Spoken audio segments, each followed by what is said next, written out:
I got my first job by just sending out tapes and sending out tapes and sending out tapes and sending out tapes back when tapes were like this big. Back in the late 80s, early 90s. I got my first job in 1992. I was there in Albany for 2.5 years. Then I went to Tallahassee. I was there for about 18 months. And then I went to Orlando. I was there for 3.5 years. Then I went to Atlanta, which is a top 10 market, and I was there for 4 years. And then we went to Seattle, which if you're from Florida can be hell, especially if you have to work outside and be live in the rain all the time. And then I came back here, and I've been here for 10 years, and I really love Channel 7. In any small market, the anchors are always going to be more involved in writing the show and getting the show in the air. In a market like this, they're not as involved, you know, because you have way more people. You have way more writers and producers and people who put the show together. When I was in Albany and I was weekend anchor, I did everything. I wrote it, I produced it, I ran the teleprompter with a little thing. I mean, I did everything.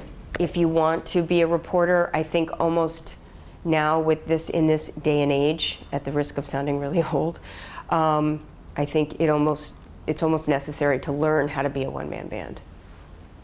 Because I think there's so many stations that's what they're hiring. They may not have a whole staff of them, but they might have, you know, 10 people on staff and one's an MMJ, and when that person leaves, if that's the job that opens up, you're going to want to get that, because then maybe eventually you could get into one of the other ones, you know, to get your foot in the door. I do know a reporter who, if you watch Channel 7, you may know his name, Kevin Ozebek. He used to be at our station. He moved to Europe because he's always wanted to be a foreign correspondent. It took him a while, but he did get a job. He does everything on a selfie stick. He walks around, he's in Brussels right now, but he did go to Paris after the terrorist attack, and he did everything on a selfie stick. And I think a lot of people get into TV because they want to be on TV, and they forget that you're actually covering stories about real people. Real people who've had, usually and sadly, some really bad stuff happen. And that's why you're there.